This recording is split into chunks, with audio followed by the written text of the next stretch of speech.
Primeiramente, os trabalhos, né? Que a data que eu estipulei foi até amanhã, não foi? Foi, gente, até amanhã ou foi até hoje?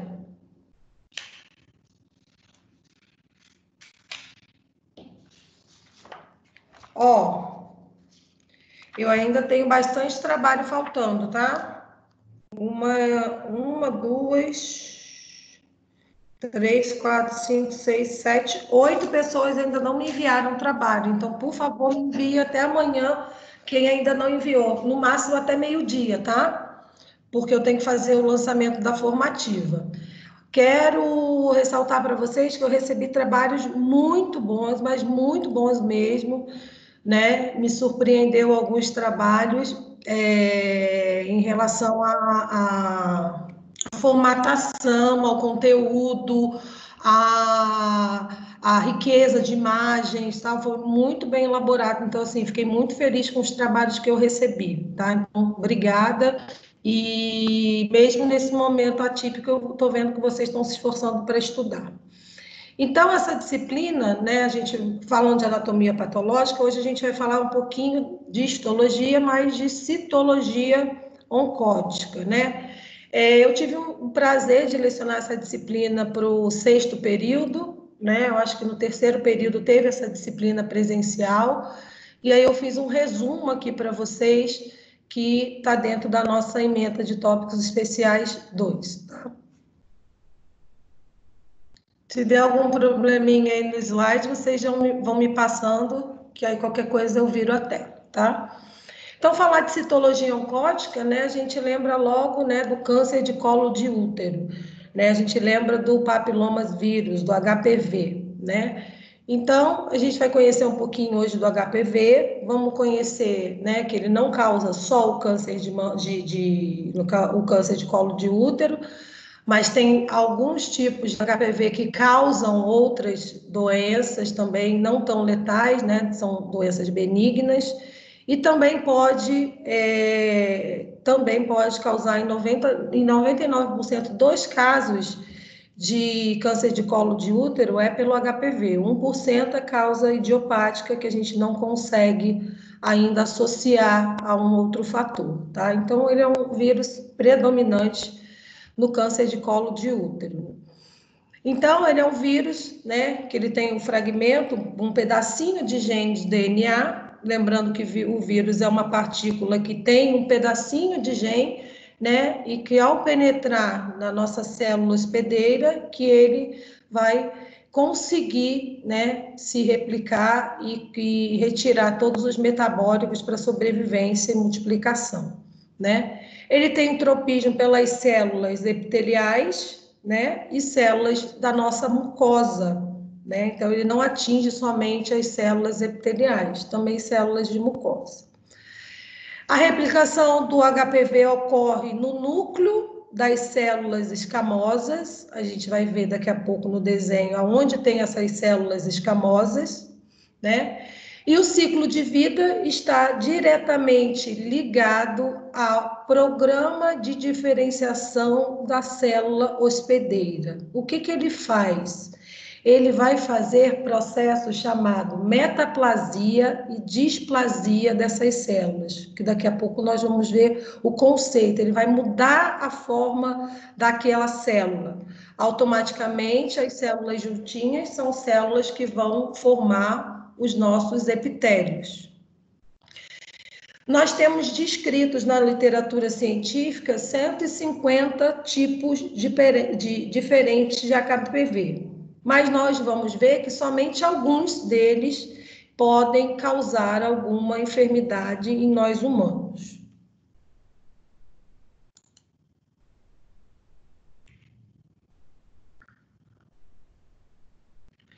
Então, para a gente lembrar lá da anatomia, né? A gente tem ali o útero, o colo do útero e a vagina, né? Só que a gente tem lá no colo do útero, a gente tem uma região que a gente chama de endoscervix e ectocérvix. E temos a presença do muco natural. E aí, aqui que é importante a gente entender. tá? Que eu tenho essa divisão do cérvix, a parte mais interna, mais próximo do útero, chama-se endocérvix. E a parte mais próxima da vagina chama exocérvix, tá? E aí o epitélio, né, que é diferente nas regiões. O epitélio do endocérvix, ele é um epitélio colunar simples. E eu tenho o ectocérvix, que é o meu epitélio escamoso, aonde, né, o HPV vai se proliferar, né, que ele tem tropismo aí no meu colo do útero, então é no epitélio escamoso. E temos essa junção escamo-colunar, que é a divisão entre o epitélio colunar simples e o epitélio colunar escamoso, tá? E aí, se a gente for ver conforme a idade, né, no adolescente, o epitélio colunar simples, ele vai se diferenciando até formar, né, o epitélio escamoso. Conforme a idade, esses epitélios eles vão se modificando, sofrendo um processo natural de metaplasia, tá? Metaplasia, gente, é uma célula que vai ser substituída por outro tipo de célula por transformação, tá? Então, essa região aí é uma área que ela vai se modificando o seu epitélio naturalmente com o tempo, tá? E aí as características do vírus, né? Ele é um vírus com genoma de DNA, nós temos vírus por RNA, um trecho de gene por RNA, e temos o de DNA, ele é um vírus de DNA, tá? Com dupla fita, circular, tá aí na figura ao lado como ele é por dentro, tá? Ele possui os fatores de virulência dele, possui capsídio, ele não é envelopado, então ele não tem a outra camada chamada envelope. A sua multiplicação é dentro do núcleo, né? Então, intranuclear. Nós temos 50 tipos, 150 sorotipos diferentes, já conhecidos de HPV. A maioria deles são associados a tumores benignos, então, assim, não é um vírus. O HPV é um vírus muito lento de reprodução, daqui a pouco a gente vai ver como eles vão se proliferar. E muitas vezes essas cepas que a gente vai estudar, eles causam condilomas, que são verrugas benignas, tá? Não só. Então, não liguem o HPV a partir de hoje, caso não tenham visto alguma coisa dessa disciplina, não liguem o HPV somente a câncer de colo de útero, tá? Agora, 13 desses sorotipos são associados ao câncer.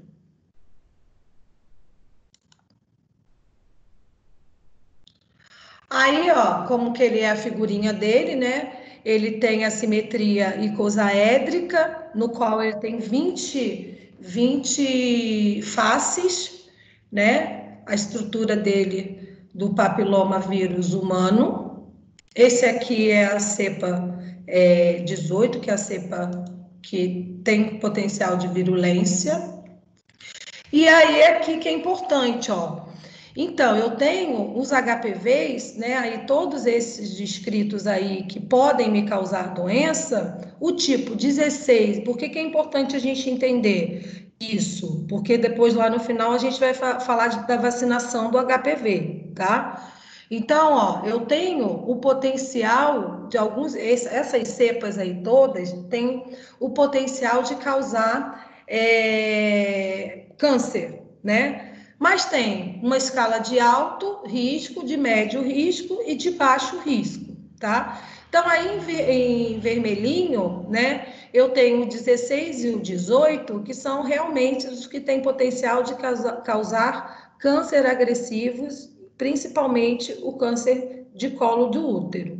Já o 6 e o 11, de baixo risco, a gente vai ver mais para frente que eles vão se tratam de condinomas, que são as verrugas, né? Que também causa doença, né? Mas são tratáveis e são benignas. Então, sorotipos importantes, gravem 16 e 18, alto potencial oncogênico, e o 6 e o 11 têm um baixo risco, mas podem vir causar HPV e os condilomas.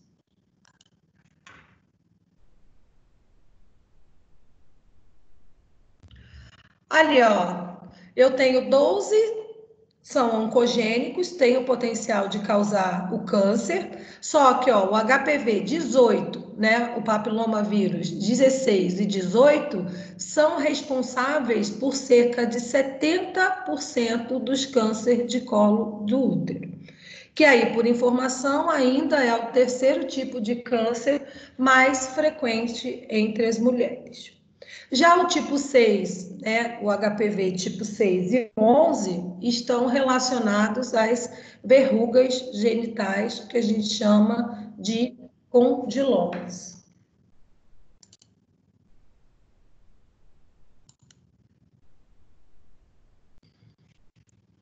Então, o HPV é um vírus, né, que vai infectar as mucosas genitais, vulva, vagina, colo de útero e pênis, assim como a pele, tá? Só que, atualmente, ele é considerado como fator necessário para a gente ter o HPV, né? Ter o câncer de colo do útero.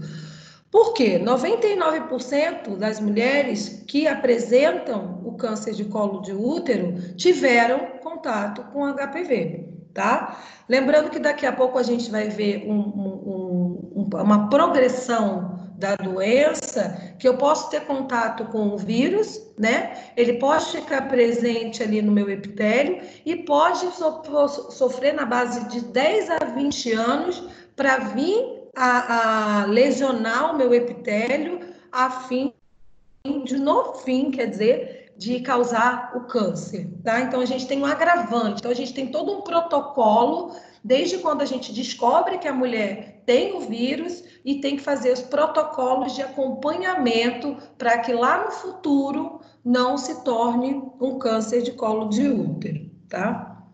E aí, 1% ainda das mulheres que apresentavam o câncer de colo de útero, a gente não tem descrito, né? Não tinha o contato com o HPV, mas tinha um câncer de útero. Então, a gente fala que é uma forma idiopática, que a gente ainda não sabe por que manifestou esse tipo de câncer.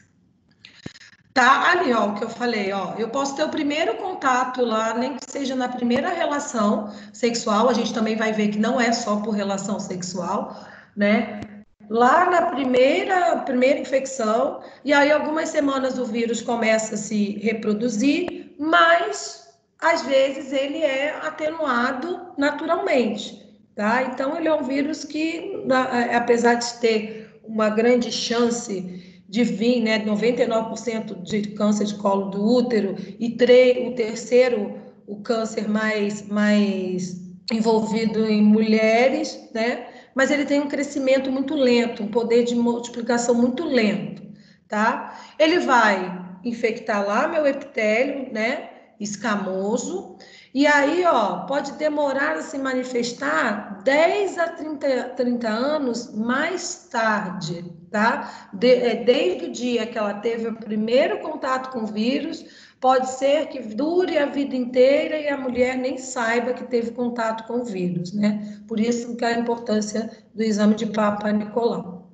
Tá? O DNA do vírus se aloja no núcleo e vai proliferar o câncer. E como isso vai acontecer? Como que ele vai penetrar a minha célula e o que que ele vai fazer, né? Então, como outro câncer qualquer, eu tenho um agente carcinógeno ou carcinogênico, ele é capaz de ir lá, ó, no meu material genético, no meu núcleo, porque esse vírus ele é intranuclear, né? Ele penetra no meu núcleo, faz a mutação, né? Se replica ali o seu material genético, e aí eu tenho a replicação, eu tenho a multiplicação acelerada, né? Por mitose, uma célula desprogramada, mutada, né? E aí eu tenho no segundo desenho, o primeiro, eu tenho a contaminação pelo vírus, né? O parasita, ele entrou ali. No segundo desenho, eu tenho já as células do epitélio escamoso começando infectadas dentro do núcleo intranuclear. Na terceira, eu já começo a fazer um processo, né, mais acelerado e mutar essas minhas células, né, e começar a fazer o processo de metaplasia. E aí acontece o quê? Desprendimento dessas células do epitélio, e aí eu tenho o fenômeno de metástase, né, que aí é o estado mais acelerado da doença. Mas é assim que funciona a evolução da célula, da primeira célula que o vírus vai atacar, até proliferar e depois, por fim, levar à metástase.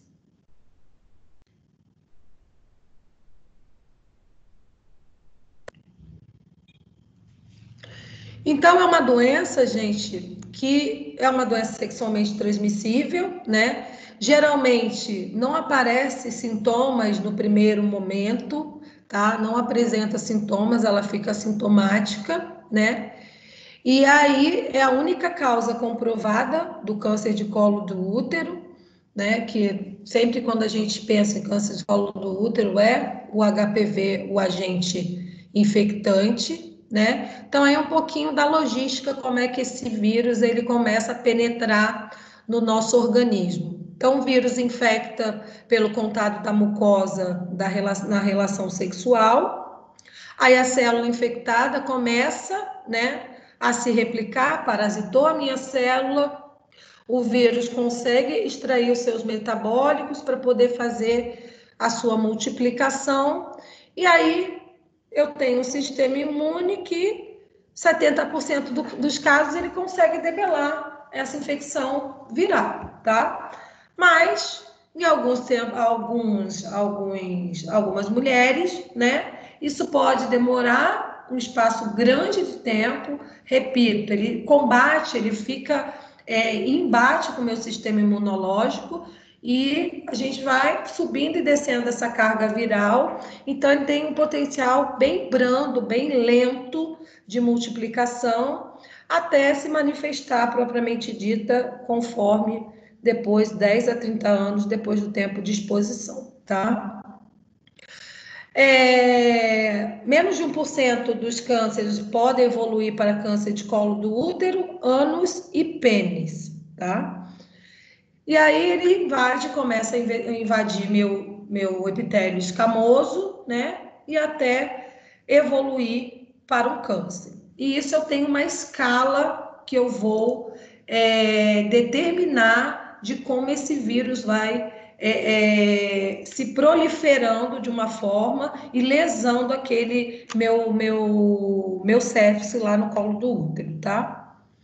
Em citologia em lâmina, a gente vê desta forma, né? Uma célula do epitélio normal, e aí começa a ficar binucleada, começa a gerar essa multiplicação intranuclear, né? Então, a gente consegue boa visualização, né? Lembrando, mesma coisa que a gente falou de anatomia patológica, tá? A gente vai fazer a lâmina, né? E aí, perante a lâmina pronta, a gente vai levar isso a um microscópio. Ainda é muito difícil a automação, tá? E aí eu tenho que ver a mudança do epitélio. Então, essas duas áreas, tanto a citologia oncótica quanto a anatomia patológica, são áreas que demandam de muito conhecimento técnico, de olhar e conseguir, né, diferenciar uma célula, um epitélio lesado por um vírus, né, ou por outra coisa qualquer, por isso que em laboratório não é só uma pessoa que faz a liberação do laudo, né, são 3 pessoas no mínimo que olham essa lâmina, né, dão um parecer e aí sim vai para o citologista lá liberar o exame, tá? Então, isso é muito importante, porque requer muita prática, muita técnica e habilitação, né, especialização. E aqui, como eu falei para vocês, a idade média, né, a idade média de 35 a 40 anos, né, que a gente de 30 a 40 são infectados por homens. E outra coisa muito importante, CA e câncer, né? Então, de mais importante, o papilomavírus, né, de sorotipo 16 e 18 são os responsáveis pelo câncer de colo do útero. Já o sorotipo 6 e 11, eles estão responsáveis pelas verrugas genitais, que a gente chama de condilomas, tá? Então, sorogrupos relacionados ao câncer e aos condilomas são diferentes. Então, na vacina, já adianto para vocês que lá na vacina, essa vacina que é relativamente nova no HPV, ela tem esses 4 sorotipos, englobam esses 4 sorotipos, tá? Então, ela consegue abranger os 4 sorotipos que podem realmente me causar câncer e as verrugas genitais, tá? Na forma, a idade, né, varia, né, a idade de contaminação varia, que geralmente são mulheres que a gente diz sexualmente ativa, né, dos 16 anos aos 35 anos de idade, tá, que são as mais afetadas pelo câncer de colo de útero, e também são apenas 35 a 40 subtipos que podem infectar nós humanos, dos 150 que a gente já sabe que existe de sorotipos do papilomavírus.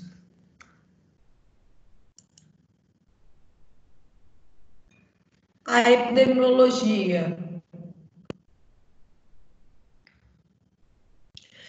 Dentro daqueles 2 que eu falei ali, que são capazes de causar meu câncer de colo de útero, 16 e 18, né? Eu tenho, né, o HPV do sorotipo 16, que ele está ligado ao quê? Ao carcinoma, propriamente dito, de câncer de colo de útero, que ele vai lá nas minhas células escamosas do meu sexo, no colo uterino. Também podendo algumas descrições atingir cabeça e pescoço. Então, é um tumor maligno epitelial ou glandular nas glândulas que tende a invadir tecidos circulantes, originando metástase, tá?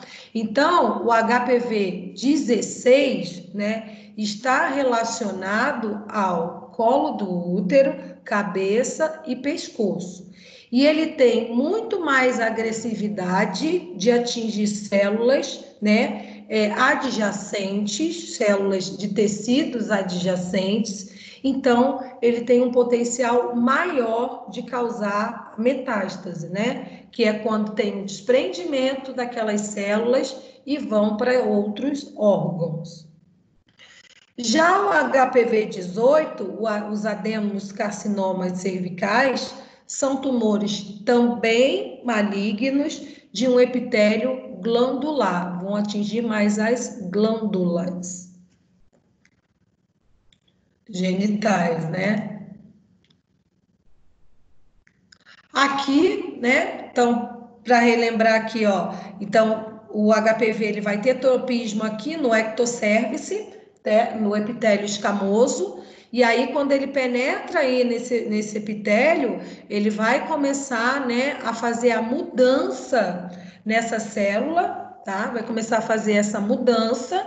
No começo a gente vai ver que a gente vê displasia, né? Displasia, que é o crescimento anormal entre a forma ou organização desse epitélio por algum fator, que é o HPV, né? E metaplasia, a gente vai ver, pode ver também que começa, né, o nosso processo, né, de mudança desse epitélio devido à implantação do vírus aí, que a metaplasia é a mudança de células vão ser substituídas por outros tipos de células para transformação desse tecido. É uma forma de adaptação que a gente tenta fazer, né, o organismo tenta fazer para se defender desse vírus.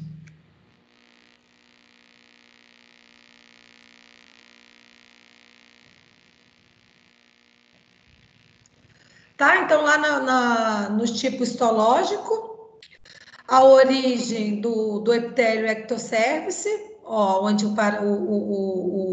como a gente vê lá, né, de células escamosas, o carcinoma, e já no adenocarcinoma eu vou ter a origem do epitélio glandular. De agora eu quero que vocês entendam o seguinte: eu tenho a origem do carcinoma, eu tenho origem no ectocervice, e eu tenho o adenocarcinoma em origem de epitélio glandular. Daqui a pouco a gente vai ver isso para vocês entenderem o que é NIC. Então, ó, as doenças associadas ao HPV, né? Os cânceres de vários tipos relacionados a colo de útero e genitais. E aí eu tenho os condilomas ou as verrugas genitais e eu tenho as lesões pré-cancerígenas. Então, antigamente surgia assim, a mulher ia lá no Papa Nicolau, fazia o exame, era constatado que a mulher tinha o HPV, já se associava o quê? Tá com câncer, tá? Mas não é verdade, tá? Eu tenho essas lesões pré-cancerígenas que podem ou não chegar ao câncer de colo do útero, tá? Então, isso chama-se NIC. E ali, ó, eu tenho só por curiosidade, ó, associadas ao papilomavírus, né? Alguns tipos de câncer, ó, cervical, vaginal, vulvar, pênis, anal, orofaringe, laringe e trato gastrointestinal superior. Foram muito poucos descritos. Mas existe associação de câncer, tá? De HPV, não só câncer de colo do útero, tá?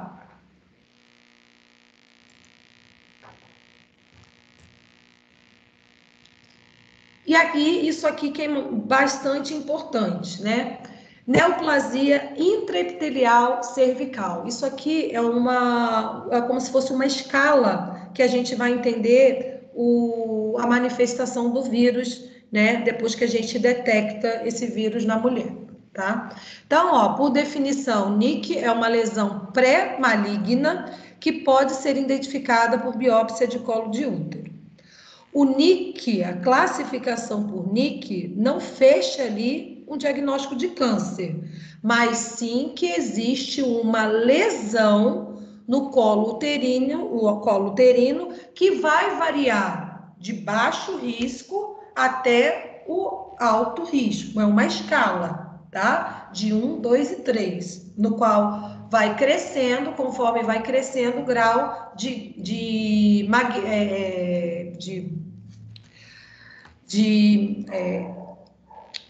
malignidade do tumor, tá? Então, conforme os NICs vão subindo, conforme vai sendo mais maligno, né? E sendo propenso ao câncer, tá? Dependendo de fatores como o tamanho e local da lesão e do sorotipo do HPV, é detectado neoplasia intraepitelial cervical. Olha como a gente vai fazer essa classificação. Primeiro, tá? O fator de NIC, tá? Ele é determinado pelo número 1, 2 e 3, em ordem crescente, tá? Então, menos maligna é o número 1 e com maior malignidade é o 3, tá? Então, essa é uma classificação, digamos assim, de risco, de risco não, de forma de avanço da doença até chegar num processo, né, realmente de câncer, né, de carcinoma.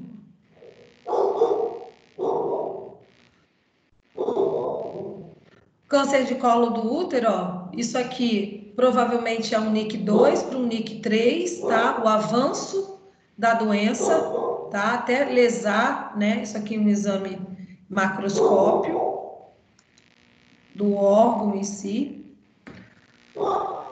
E aí, a maioria dos NICs 1, né? Quando a gente detecta o NIC 1, curam espontaneamente, em um prazo de 2 anos, não precisando de tratamentos mais agressivos, tá? Já o NIC 2 e o NIC 3 também podem se curar sozinho, mas não sem tratamento, tá? E aí mas com um alto potencial de poder virar um câncer. Então, gente, é aquela coisa, não é porque a pessoa tem o papilomavírus, teve contato com ele, que ela pode ter o câncer de útero, sim, câncer de colo de útero, sim, mas não é regra. Geralmente, quando é detectado, ainda no NIC 1, acontece o quê? Ele vai ter uma progressão, tá? E aí que é legal, depois quem tiver curiosidade, ver como a gente faz esses protocolos, né? Quando a mulher é detectada com essa infecção viral, o que acontece? A gente vai acompanhando com tá difícil. E conforme alguns períodos, para a gente identificar e ver se isso está avançando, né? E aí, passando do NIC 1, vai para o NIC 2, até chegar no NIC 3. Tá? É uma progressão, tá? Isso pode acontecer por progressão. Ana? Oi. Desculpa.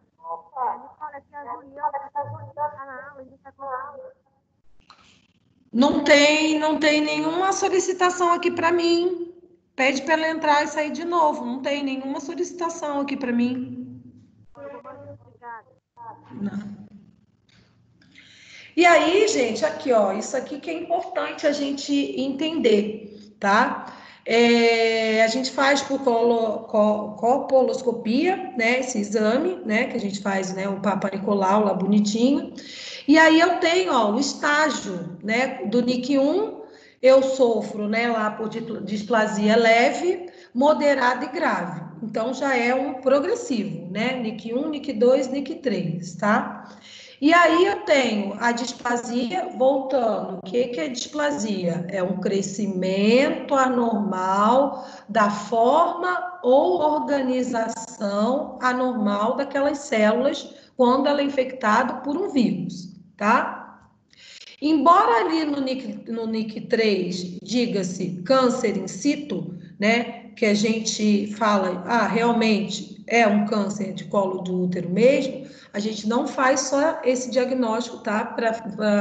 A gente não fecha só com esse diagnóstico, mas é um indicativo citológico bem propício de ser realmente um carcinoma, um câncer in situ, tá? Isso vai aumentando, tá? E aí, ó,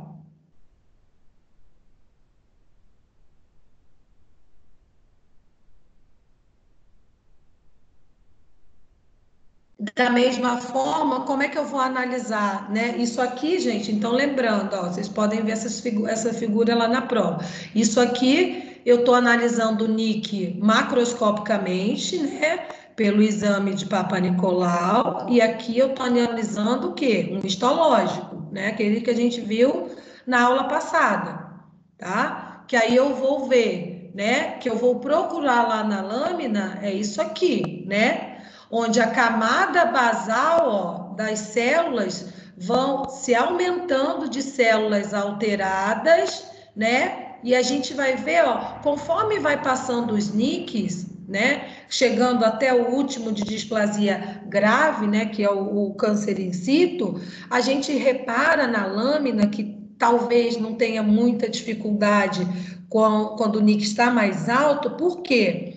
A camada basal, né, aquela primeira camada ali, ela vai sendo proliferada pelas células que vão sofrer a mutação, né, que vão sofrer pelo vírus. E olha, reparem só na figura que eu vejo cada vez mais ela corada, porque eu coro na coloração roxinha, né, da hematoxilina, o núcleo, né? Então começa, e ela é um vírus intranuclear, então eu consigo ver bem numa lâmina de citopatologia, tá? E aí a gente vai vendo esse agravante, né, da doença.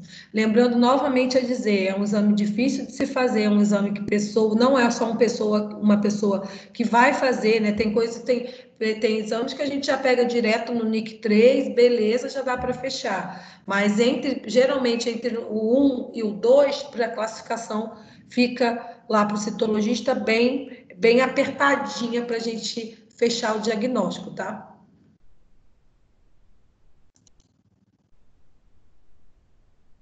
A transmissão, né? Maior transmissão é pelo contato sexual, tá? Lembrando que esse vírus também tem uma sobrevida boa fora do corpo, né? Esse vírus não, esse fragmento, né? De vírus, né? De trecho de genes de DNA, que é um vírus DNA. Então, em roupas íntimas, sabonetes, objetos, né? Vasos sanitários, instrumentos médicos, mãos, né? Também são outras formas secundárias de transmissão, mas que podem acontecer. E esses fatos explicam a possibilidade de contraí-lo mesmo em relações sexuais com o uso de preservativo. Tá? Então, é lógico que o uso de preservativo é a melhor profilaxia, mas existem outras fontes, né, que também podem ter contato com o vírus HPV.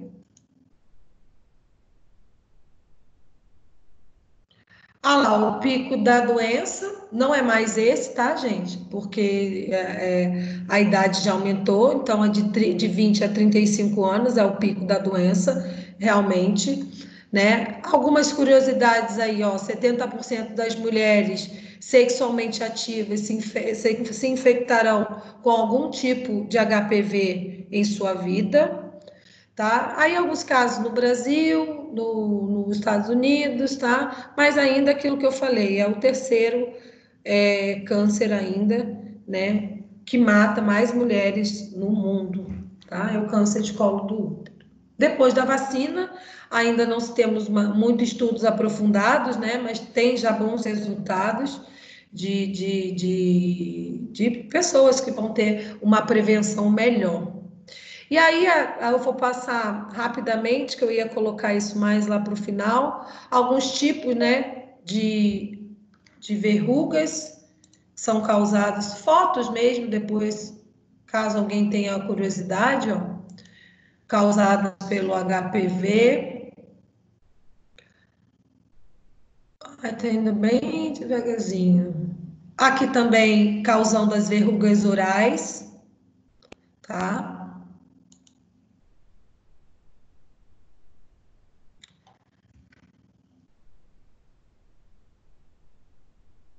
Verrugas também orais de novo, né? E essa aqui em face.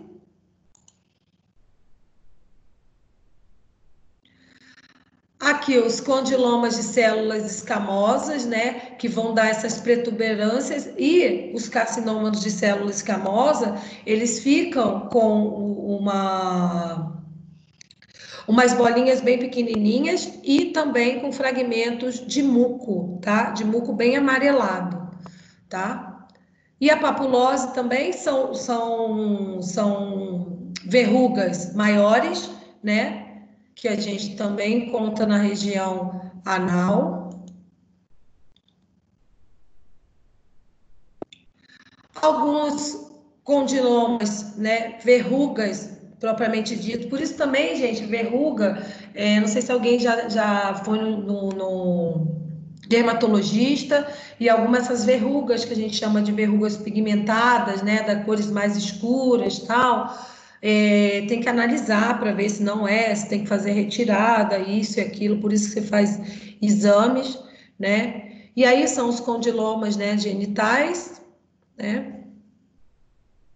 Olha como fica. Isso aqui, gente, estágios grotescos já muito avançados, tá? Já de NIC 3 confirmado e tudo. Aqui as verrugas, né? Também por HPV, né? Os condilomas.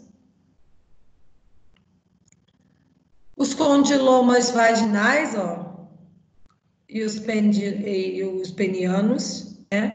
Isso aqui, estados bem avançados dessas verrugas, né? Então, não é do câncer, a gente não está falando do câncer, está falando das verrugas, mas isso aí também, ó, chegar a esse ponto aí também, né? Complicado. E aqui, o tratamento, né? Então, ainda não há cura, né? O que a gente tem de mais novo é a vacina. E aí eu tenho alguns cremes, né? Que vai estimular a resposta imune. Eu tenho também associação com antifúngicos.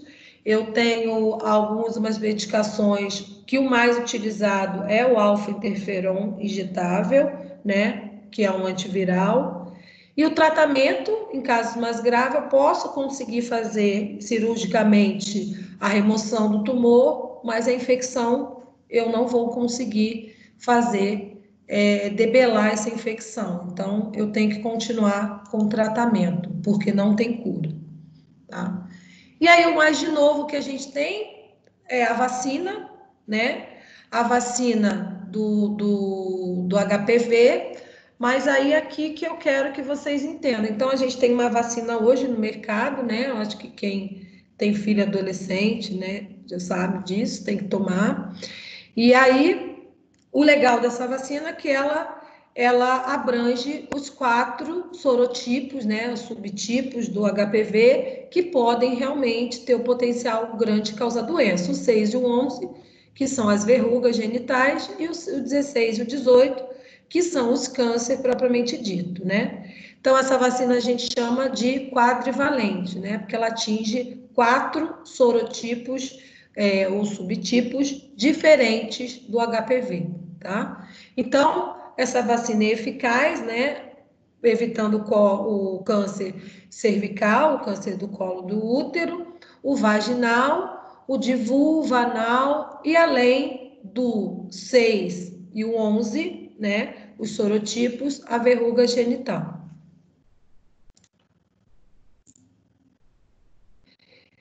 E aí a vacina, né? Quem tiver curiosidade, né? Procure mais sobre a vacina, né? Que é da área de vocês também. É uma vacina relativamente nova, né?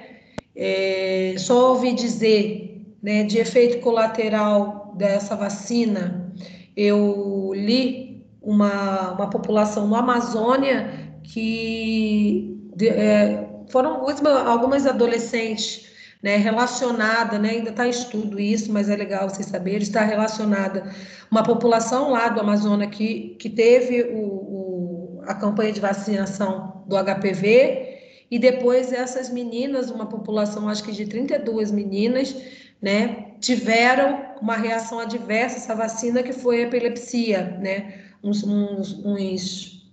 eventos de epilepsia, tá? Mas isso ainda está em estudo. A única coisa de padrão que tinha ali foi a vacina quadrivalente, né? Foi um fato novo, mas até agora ela tem mostrado bastante eficácia para anticorpos de HPV, tá? O HPV pode causar, finalizando, câncer de colo de útero, de vulva, de vagina, ânus, pênis, orofaringe e os condilomas. E as verrugas ou condilomas podem surgir em diversas partes do corpo, desde órgãos genitais, lábios, até nas cordas vocais.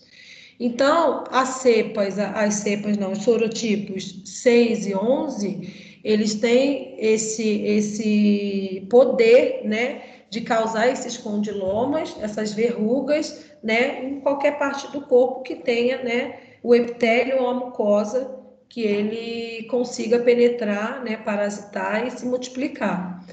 E já o sorotipo 16 e 18 estão ligados mais às áreas genitais ou a orofaringe, tá?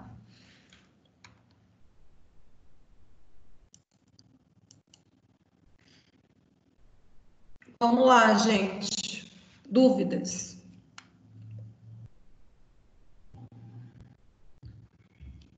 Todo mundo entendeu o vírus em si, todo mundo entendeu os sorotipos de vírus que são capazes de causar algum tipo de doença, todo mundo entendeu o princípio da vacina, todo mundo entendeu o que mais? Que eu está que lá no meu exame, no Papa Nicolau, constatar que eu tive contato com vírus, eu vou ter que fazer um acompanhamento, né, para dosagem, né, dosagem não, para acompanhamento dessa minha descamação no meu colo do útero, que a gente chama de NIC1, NIC2, NIC3, que eu faço os NICs por tanto exame macroscópico como exame microscópico. Entenderam isso? Pessoal,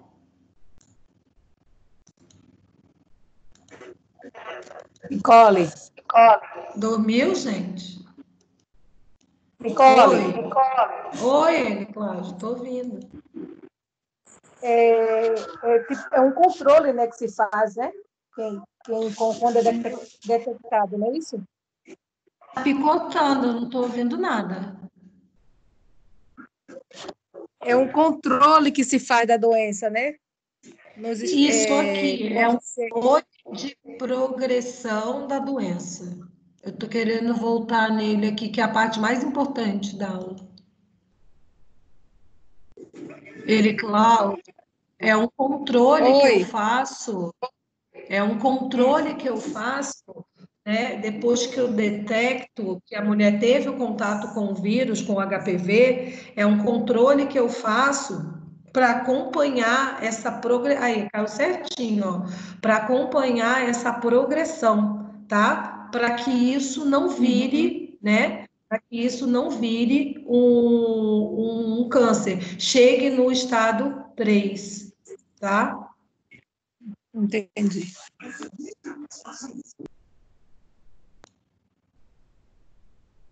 Tinha uma coisa aqui que eu queria mostrar, já passei. Gente, alguma dúvida?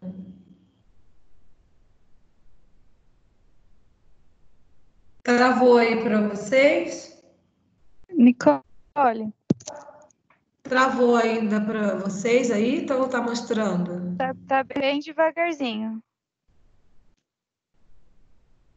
Nicole, posso tirar uma dúvida? Pode, claro, fala, Francisco. A citopatologia, ela vai estudar específico isso ou, por exemplo, é usado para outras doenças também? É usado para todas as doenças que a gente pode fazer exame citológico. Só que a aula de hoje é citologia oncótica. Aí ela está relacionada ao câncer de colo do útero,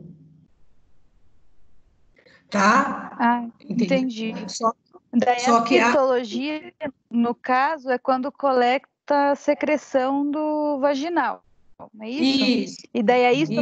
a histopatologia é quando tira um pedaço do tecido. Exatamente, exatamente. E aí, Francine, mas olha só, esse índice que eu tenho aqui de progressão, NIC1, 2 e 3, é somente para o colo do útero, tá? Para outras doenças, eu tenho outros parâmetros, certo? Ah, Entendeu? sim, porque é outro tecido e outro tipo de célula, né? Exatamente, exatamente. Então, eu tenho uma progressão, que isso aqui é um índice relacionado à progressão do índice de colo do útero, o índice de colo do útero somente, tá? Tá certo. E outra dúvida, para eu saber que eu tenho HPV, é só fazendo o Papa Nicolau ou, por exemplo, sorologicamente eu consigo detectar também? Sorologicamente eu consigo detectar sim, né? Mas é o mais provável eu conseguir essa informação que ninguém vai fazer sorologia para HPV, né? Fazer mesmo pelo exame rotineiro de Papa Nicolau. Mas eu consigo fazer por sorologia sim. Ah, tá certo. Então, só isso mesmo. Obrigada, Nicole. Nada. Mais alguém? Ai, meu Deus. Estou tentando voltar, mas já desisti. Nicole, Oh, você falou também no slide aí, eu vi, colonoscopia. Em que caso? Porque tem Papa Nicolau, a isso. colonoscopia seria.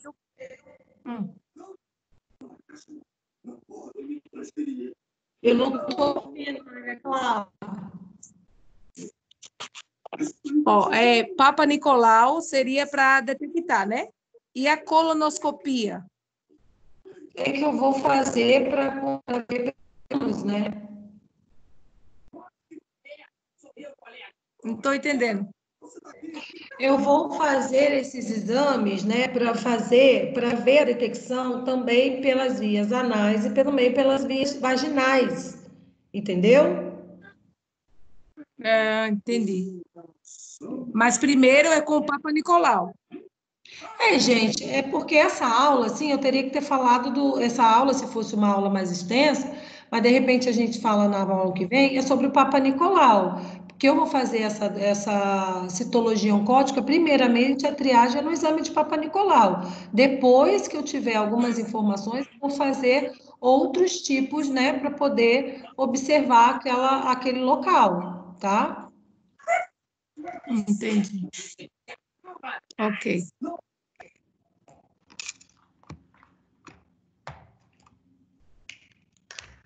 Mais alguém, gente?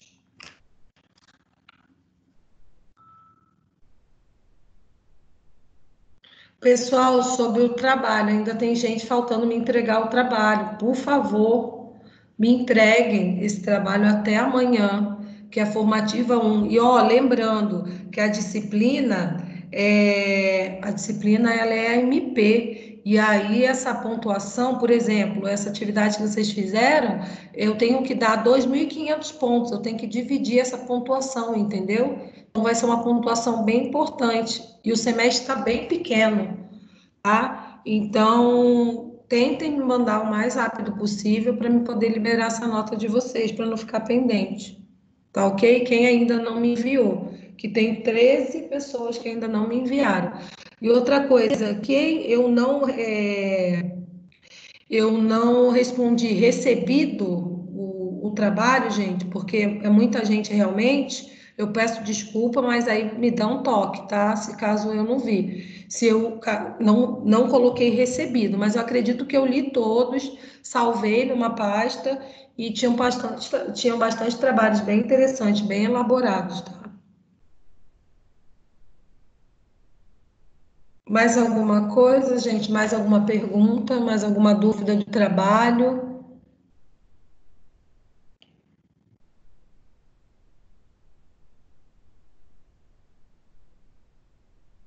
Pessoal,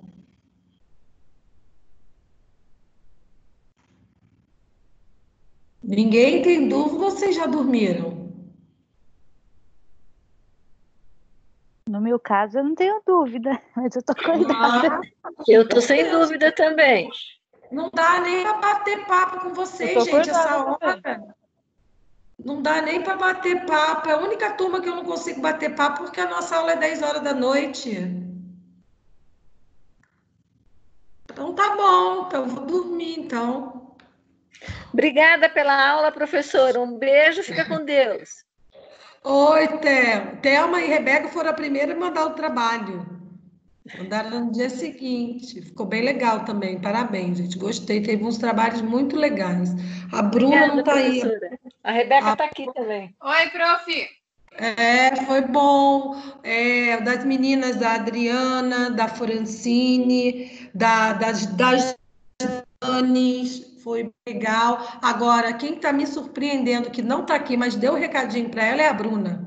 A Bruna me enviou 2 trabalhos impecáveis. Eu mandei parabéns e estrelinha para ela. Então, podem olhar o trabalho dela. Outra coisa, gente, está funcionando muito bem nos outros períodos. Vocês estão chegando ao fim da faculdade, né? E nesse momento atípico que a gente está vivendo, troquem o trabalho de vocês para um ler o que a outra escreveu, sabe?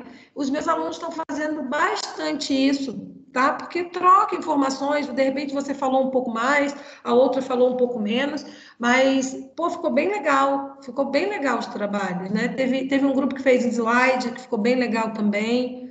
Então, assim, foi bem interessante, tá? Então, continue assim, não caia um rendimento, pelo amor de Deus.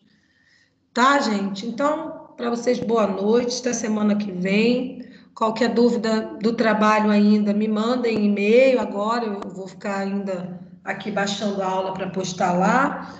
E amanhã, quem não me entregou, me entregue para mim fazer o lançamento da nota, tá bom? Tá, joia. Beijos, Tá bom, boa noite. Nicole. Tchau, tchau. Beijo. Fiquem com Deus. Tchau, Nicole. Boa noite. Tchau. Tchau, Beijo. boa noite. Tchau.